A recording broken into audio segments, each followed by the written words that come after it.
So with the great jabba that is happening left, right and center, if you're a Nigerian, you know what I mean. To my non-Nigerian viewers, this is a saying to describe the great emigration currently happening in the country, where a lot of people are leaving the country to better their life circumstances, or even people who are actually well off, just leaving to just basically for various reasons. But on a more serious note, with the great emigration currently happening in my home country and as well as a number of other countries, basically everyone looking to better their quality of living, I just thought to make this video hopefully to help and encourage one or two persons. So I hope you will stick around to the end of the video to get the full picture, and also I've got a bonus tip which I've included at the end of the video, so make sure you do stick around.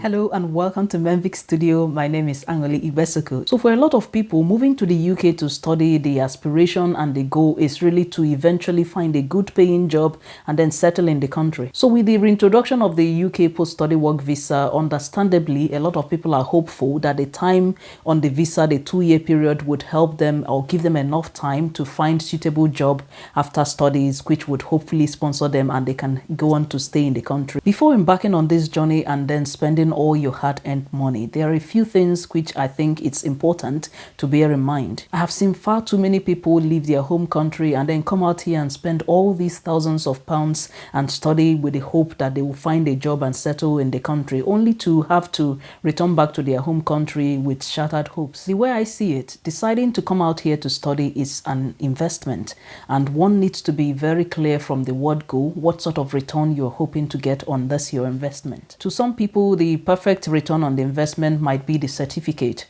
To others, it might be a combination of the certificate and the exposure of having studied and lived in a foreign country. So if you fall into any of the categories I've just mentioned, then it's okay to just choose any course which you really love to study and then come out here, study, get your degree, your certificate, and get the exposure, and then go back home and do whatever you want to do with the degree. If you hope to stay in the country and integrate yourself in the society after your studies and after the post-study visa expires, you would need to think seriously on what the country you are immigrating to needs and then align your own desires with these needs. This might go against the typical find what you love and follow your passion, but this is reality. I believe it's possible to look around the society and identify various needs, then pick one or two needs which resonate with you and provide solutions. I think honestly this is a more practical way to live and to become a useful member of any society. So do not just hope on that if you get a first class that everything will just magically just work out somehow. And worse still, a number of people bank on this 2-year post-study visa and then they think, well,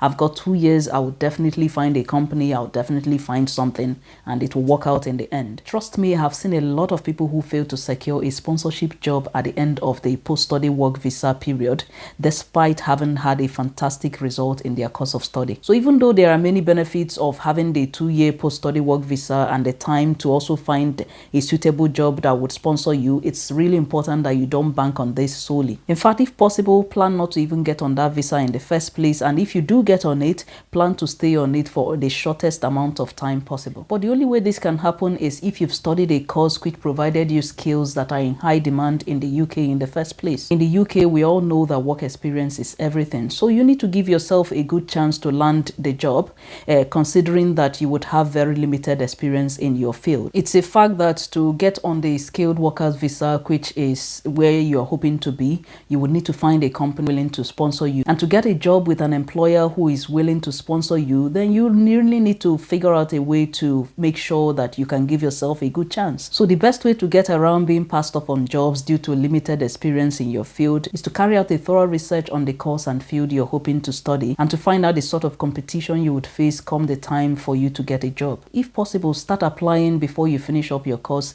and remember the post-study work visa doesn't even count towards the 5-year period you need to be on a visa for you to apply for indefinite leave to remain. And this is despite how expensive the visa is at £715. And also there is this big restriction, which is that you can't even bring a dependent whilst you're on the post-study work visa. Honestly, this is the part of the visa which I really don't like. I mean, back in 2012, when they had the old post-study work visa scheme.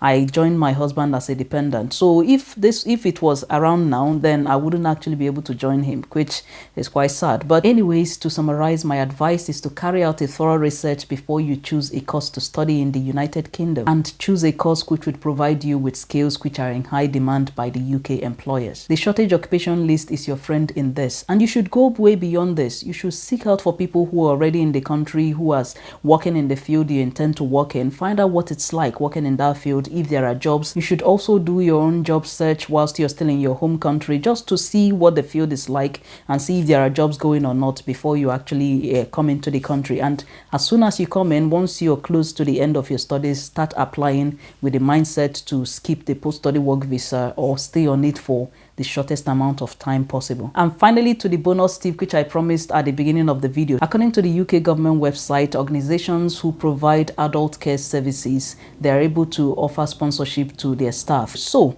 if you're a postgraduate student and you've come in with your dependent spouse, then your spouse could try working in the care field if they can, because with the high demand in this field, it's possible that they could work in a company willing to sponsor them, and this way it would open up a new path to indefinite leave to remain for you. Thank you for watching, and do share the video with anyone who you think might benefit from it.